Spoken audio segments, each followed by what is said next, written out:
আমরা আজকে প্রথমেই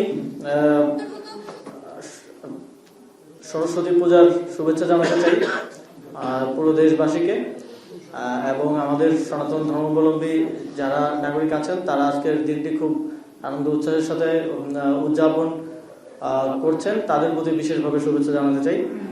আমরা দেখলাম নির্বাচনী প্রচারণার প্রথম দিন শুরু হওয়ার পর থেকেই আমরা কিছু বিষয়ে লক্ষ্য করেছি আমাদের নির্বাচন পরিচালনা কমিটির পক্ষ থেকে। প্রথমত আমরা দেখেছি বাংলাদেশের অন্যতম একটি রাজনৈতিক দল তারা তাদের নির্বাচনের প্রচারণা শুরুই করেছেন আচরণবিধি লঙ্ঘনের মধ্য দিয়ে। আমরা দেখেছি যে বিএনপির চেয়ারপারসন জনাব তারেক রহমান নির্বাচনের প্রচারণা করছেন, তবে সেক্ষেত্রে তারা আচরণবিধি লঙ্ঘন করছেন, যেখানে নির্বাচনের প্রচারণায় মাইক ব্যবহার এবং সাউন্ড বক্স ব্যবহারের সময় নির্ধারণ করে দেয়া আছে দুপুর 2টা থেকে রাত 8টা পর্যন্ত, কিন্তু আমরা তাদেরকে রাত 12টা এমনকি ভোর 4টা এমন সময়ও দেখছি তারা আচরণবিধি লঙ্ঘন করে মাইক এবং সাউন্ড বক্স ব্যবহার করছেন, জনসভা করছেন।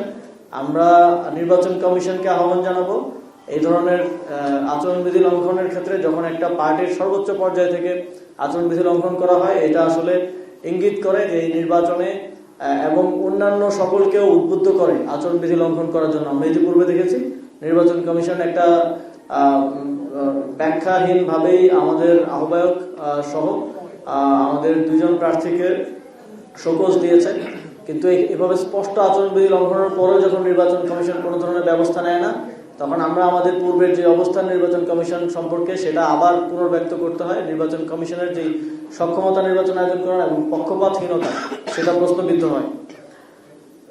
আমরা দেখছি যে সারা দেশে বিভিন্ন রাজনৈতিক দলের প্রার্থীরা, এটা আমরা নির্দিষ্ট কোনো দলের কথা বলবো না, আমরা বলবো যে আচরণবিধি সবার জন্য সমান এবং সবাইকে সেটা মানতে বাধ্য করতে হবে। প্রার্থীরা পোস্টার ব্যবহার করছেন, এবার স্পষ্টভাবে পোস্টার ব্যবহার করায় নিষেধাজ্ঞা রয়েছে নির্বাচন কমিশনের পক্ষ থেকে। নির্বাচন কমিশনকে অবশ্যই তাদের যে নিয়মগুলো সেগুলো বাস্তবায়ন করতে হবে।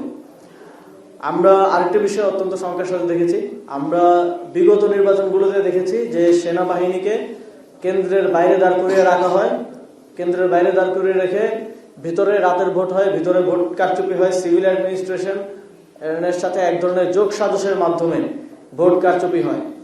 এবারের নির্বাচনেও খুবই আশঙ্কাজনকভাবে আমরা দেখেছি যে যেই বিধি তৈরি করা হয়েছে সেখানে সেনাবাহিনীর সদস্যদেরকে কেন্দ্রের বাইরে থাকতে বলা হয়েছে এবং বলা হয়েছে যে যদি সিভিল ম্যাজিস্ট্রেট তাকে ডাকেন তাহলে সে ভেতরে যাবে। এখন আমাদের প্রশ্ন হচ্ছে, সেনাবাহিনী বাংলাদেশে এই গণঅভ্যুত্থানের পর থেকে ডেপ্লয়েড আছে এবং তারা ম্যাজিস্ট্রেসি পাওয়ার নিয়ে ডেপ্লয়েড আছে। যখন সেনাবাহিনীর নিজস্ব ম্যাজিস্ট্রেসি পাওয়ার আছে তখন আবার কেন তাকে সিভিল ম্যাজিস্ট্রেট ডাকতে হবে? যখন আপনি পুরোটাই সিভিল ম্যাজিস্ট্রেটের কাছে ছেড়ে দেন, ঠিক আগের প্রক্রিয়ায় আবার নির্বাচনী এই বিধিটা করেন, তখন স্পষ্টভাবেই বোঝা যায় যে সিভিল অ্যাডমিনিস্ট্রেশনের সাথে একটা আন্ডারস্ট্যান্ডিং এর মধ্য দিয়ে এবার ইলেকশনে এক ধরনের রিগিং এবং এক ধরনের ইঞ্জিনিয়ারিং করার একটা ষড়যন্ত্র আছে। আমরা মনে করি বাংলাদেশ সেনাবাহিনীর যারা মাঠে দায়িত্বে আছেন তারা অত্যন্ত সৎ এবং দেশপ্রেমিক। তারা যদি নির্বাচনের কেন্দ্রে সেই অ্যাক্সেসটা পান সিভিল অ্যাডমিনিস্ট্রেশন এবং অন্যান্য আইন শৃঙ্খলা বাহিনীর মতো, তাহলে একটা সুষ্ঠু নির্বাচন হওয়ার সুযোগ তৈরি হবে এবং তাদেরকে সেই অ্যাক্সেস থেকে বঞ্চিত করার জন্যই তাদেরকে কেন্দ্রের বাইরে রাখা হয়েছে পূর্ববর্তী নির্বাচনগুলোর মতো। যেহেতু সেনাবাহিনীর ম্যাজিস্ট্রেসি পাওয়ার আছে, তাদের নির্বাচনী কেন্দ্রে অ্যাক্সেস করার ক্ষেত্রে কোনো ধরনের সিভিল অ্যাডমিনিস্ট্রেশনের কলের প্রয়োজন হওয়া উচিত না। আমরা সরকারকে এবং নির্বাচন কমিশনকে এই যে বিধি দ্বারা করেছেন এটা পুনর্বিবেচনা করে এটা পুনরায় পরিবর্তন করার দাবি জানাচ্ছি। আমরা দেখছি যে বিভিন্ন নির্বাচন কেন্দ্রে সিসিটিভি ক্যামেরা লাগানোর যে কথাটা ছিল, আমরা দেখলাম যে কয়েকটি কেন্দ্রে সিসিটিভি ক্যামেরা ভাঙা হয়েছে এবং নির্বাচন কমিশন কেন্দ্রগুলোর নিরাপত্তা এখন থেকে নিশ্চিত করতে পারছে না। আমরা নির্বাচন কমিশনের কাছে দাবি জানাচ্ছি যে সবগুলো কেন্দ্রে সিসিটিভি ক্যামেরা নিশ্চিত করতে হবে এবং আমরা রাষ্ট্রের নাগরিক হিসেবে, রাজনৈতিক দল হিসেবে, আমরা যদি সিসিটিভি ক্যামেরার কোথাও যদি আমাদের নির্বাচনের পরে শঙ্কা থাকে বা সন্দেহ থাকে, সেটা যাতে দেশের জনগণ, রাজনৈতিক দল অ্যাক্সেস করতে পারে সেই পর্যন্ত নিশ্চয়তা তাদেরকে দিতে হবে। পরে এটা বললে হবে না যে এইখানে সিসিটিভি ক্যামেরার ফিড নাই কিংবা রেকর্ডিং নাই, এ ধরনের কিছু বললে তখন এটা নির্বাচন কমিশনের নিরপেক্ষতাকে প্রশ্নবিদ্ধ করবে। আমরা দেখছি যে প্রশাসনিক বিভিন্ন ক্ষেত্রে রদবদল হচ্ছে। একটা নিয়ম আছে যে প্রার্থীদেরকে আবেদন করতে হয়, যদি কোনো প্রশাসনিক ওসি কিংবা ইউএনের পক্ষপাতিত্বের কোনো অভিযোগ থাকে সেটা অভিযোগ করতে হয়। সেটা অভিযোগ নির্বাচন কমিশনের কাছে যায়, নির্বাচন কমিশন পরবর্তীতে সেটা স্বরাষ্ট্র মন্ত্রণালয় কিংবা জনপ্রশাসন মন্ত্রণালয় সংশ্লিষ্ট বিভাগে সংশ্লিষ্ট মন্ত্রণালয় সেটা পাঠায়। আমরা দেখছি যে খুবই সিলেক্টিভ অভিযোগগুলোই নির্বাচন কমিশন থেকে সংশ্লিষ্ট মন্ত্রণালয়ের কাছে যাচ্ছে। যখন আমরা আমাদের অভিযোগগুলোর ব্যাপারে তাদের সাথে যোগাযোগ করছি, তারা বলছেন যে আমরা যথার্থতা বিবেচনা করে সেটা পাঠাবো। এখন যথার্থতা বিবেচনার নামে একপাক্ষিকভাবে আমরা যদি আরো স্পেসিফিক ভাবে উল্লেখ করি, আমরা দেখেছি বগুড়ায় এবং আরো কয়েকটি জায়গায় বিএনপির প্রার্থীকে জরিমানা করা কিংবা আচরণবিধি বাস্তবায়নের জন্য যখন সরকারি প্রতিনিধিরা কাজ করতে গেছেন, সেই প্রতিনিধিকে সেই দিনের মধ্যে কিংবা পরের দিনের মধ্যে সেখান থেকে উইথড্র করা হয়েছে। তার মানে এটা স্পষ্টভাবে এটা ইঙ্গিত করে যে প্রশাসন, নির্বাচন কমিশন একটা নির্দিষ্ট দলকে সুযোগ সুবিধা করে দিচ্ছে। একটা নির্দিষ্ট দলের বিরুদ্ধে ব্যবস্থা নিতে গেলে আইন অনুযায়ী সরকারি অফিসারদেরকে পরিবর্তন করে দিচ্ছে। আমরা আহ্বান জানাবো যে সবার যেই আবেদনগুলো যাচ্ছে প্রশাসনিক রদবদলের ক্ষেত্রে, সেটা দলমত নির্বিশেষে সেটার যথাযথতা যাচাই করা এবং সেটার বিষয়ে শুধু নির্বাচন কমিশনের ভিতরে না রেখে সংশ্লিষ্ট দপ্তরের সাথে আলোচনা করা। কারণ স্বরাষ্ট্র মন্ত্রণালয়ের কাছে রেকর্ড আছে, তার একজন ওসি কিংবা এসপির আসলে রেকর্ড কি সেটা স্বরাষ্ট্র মন্ত্রণালয় জানে, সেটা নির্বাচন কমিশন জানে না। সুতরাং নির্বাচন কমিশনের সেটা অবশ্যই সংশ্লিষ্ট দপ্তর সংস্থার সাথে প্রত্যেকটি আবেদনের বিষয়ে ডিসকাশন করা প্রয়োজন এবং তার ভিত্তিতে একটা সিদ্ধান্ত গ্রহণ করা প্রয়োজন। আমরা খুবই শঙ্কার সাথে দেখছি যে একটি আমাদের বাংলাদেশের মিডিয়া এখন একটি দলের দিকে ঝুঁকে যাচ্ছে। আমরা দেখছি যে মিডিয়ার নিউজ করার ক্ষেত্রে নিউজের কাভারে বা হচ্ছে নিচে যেই বার থাকে সেই বারে আমরা একটা নির্দিষ্ট দলের মার্কায় ভোট দিন, তারপরে ওই দলের যেই নেমনিক সবার আগে বাংলাদেশ, এগুলো ব্যবহার করা হচ্ছে। ভাবে বলে দিতে চাই, আমরা এর আগেও মিডিয়ার দলীয়করণ দেখেছি এবং মিডিয়ার দলীয়করণ সেটার ফলাফল কি হয় সেটাও দেখেছি। আমরা আহ্বান জানাবো বাংলাদেশের যারা মিডিয়ার মালিকরা আছেন এবং যারা রিপোর্টাররা আছেন সকলকে, যে নির্বাচনের মতো গুরুত্বপূর্ণ সময়ে রাষ্ট্রের একটা গুরুত্বপূর্ণ স্তম্ভ হিসেবে আপনারা নিরপেক্ষ ভূমিকা এবং কাভারেজ দেওয়ার ক্ষেত্রে সকল দলকে সমান সুযোগ দেওয়া হবে, এটা আমরা প্রত্যাশা করব। লেভেল প্লেইং ফিল্ড কিন্তু এই পুরো ইকোসিস্টেমে দাঁড়ায়। যদি ইকোসিস্টেম কোনো দিক থেকে বায়াসড হয়ে যায় তাহলে পুরো নির্বাচন প্রশ্নবিদ্ধ রয়েছে। অত্যন্ত শঙ্কার সাথে যে বিভিন্ন মিডিয়া হাউসের সরাসরি দায়িত্ব এমন ব্যক্তিরা একটি নির্দিষ্ট পার্টির দলীয় প্যাডে দায়িত্ব গ্রহণ করেছেন ঢাকা 17 আসনে। আমরা 69 জন সাংবাদিকের নামে দলীয় প্যাডে একটা হতে দেখেছি। আমরা বিশ্বাস করি যে মিডিয়ায় যারা সকল দলমতের ঊর্ধ্বে থেকে নিরপেক্ষভাবে কাজ করবেন, কিন্তু অত্যন্ত দুঃখের সাথে বলতে হচ্ছে তারা যদি নিজেদেরকে একটা নির্দিষ্ট দলের কর্মী হিসেবে ট্রিট করতে চান তাহলে আমাদেরকেও বাধ্য হয়ে তাদেরকে সেভাবেই ট্রিট করতে হবে। তাদেরকে আমরা যে একটা সার্বজনীন জায়গায় দেখি, সেই সার্বজনীন জায়গায় আমরা দেখতে পারবো না, বাংলাদেশের জনগণ দেখতে পারবে না।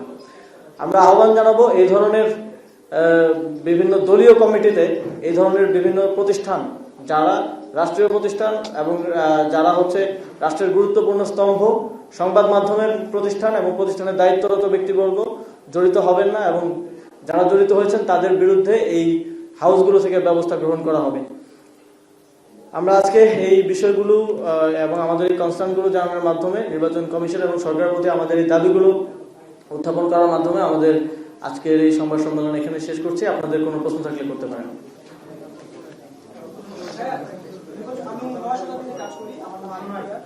নির্বাচনী প্রচারণা শুরু হয়েছে, কালার পোস্টার ব্যবহার করার সিদ্ধান্ত রয়েছে নির্বাচন পরিষদ থেকে। তবুও দেখা যাচ্ছে বিএনপি দলীয় জোটসহ বিভিন্ন দলের প্রার্থীদের পুরোনো ব্যানার পেস্টন এখনো রাস্তাঘাটে দেখা যাচ্ছে।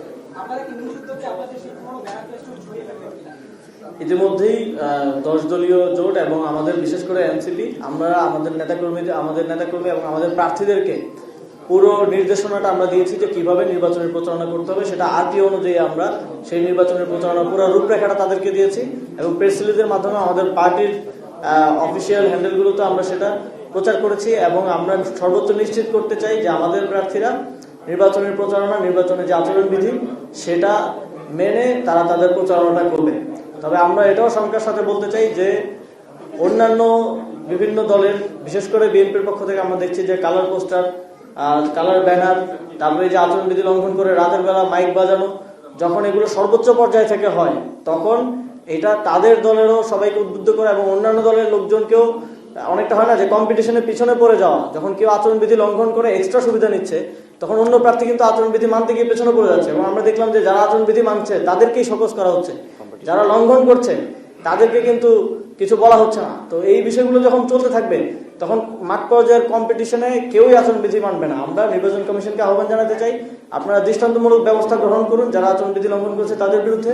সেখানে যদি এনসিপিরও কেউ থাকে, সেখানে যদি 10 দলীয় ঐক্যেরও কেউ থাকে, তাহলে তার বিরুদ্ধে ব্যবস্থা নিন যথাযথ ব্যাখ্যা এবং যথাযথ আচরণবিধির আইনি প্রক্রিয়ার মধ্য দিয়ে।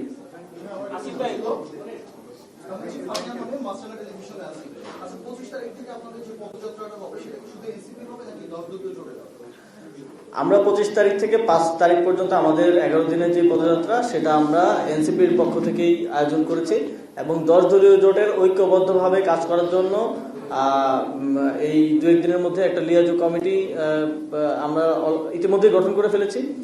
ঐক্যবদ্ধভাবে আমরা বিভিন্ন সমাবেশ আপনারা ইতিমধ্যে দেখছেন যে আমাদের প্রার্থীরা এবং জোটের প্রার্থীরা একসাথে প্রোগ্রাম করছেন, আমরাও করছি। আমরা আমাদের সমন্বিতভাবেও কাজ করব, আবার আমাদের যে পার্টির কর্মসূচি সেভাবেও কাজ করব যাতে আমাদের প্রেজেন্সটা সবচেয়ে বেশি থাকে। আসিফ ভাই, আমি ইসমাইল সিরাজ, আমি জাগো নিউজে কাজ করি। আমি জানতে চাচ্ছিলাম যে আপনি বলেছেন যে আচরণবিধি লঙ্ঘন হচ্ছে, আপনি কি আসলে লিখিত কোনো অভিযোগ নির্বাচন কমিশনের কাছে জমা দিয়েছেন কিনা বা দিবেন কিনা?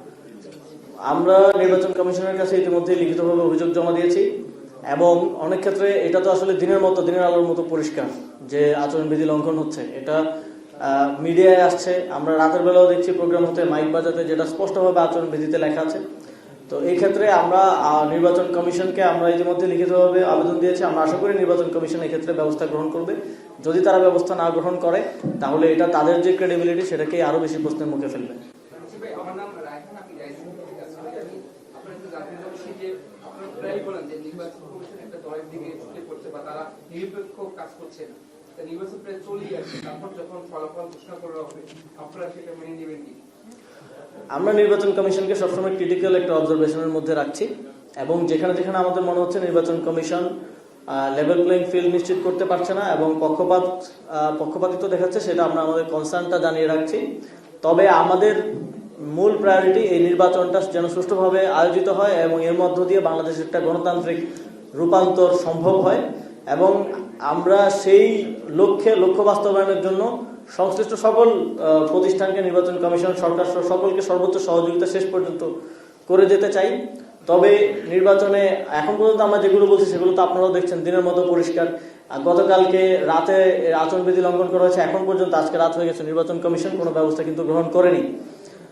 তো সামনের দিকে আমরা প্রত্যাশা করব নির্বাচন কমিশন তাদের এই পক্ষপাতদুষ্ট আচরণ থেকে সরে আসবে এবং তারা সকলের জন্য সমানভাবে আইনের প্রয়োগটা নিশ্চিত করবে।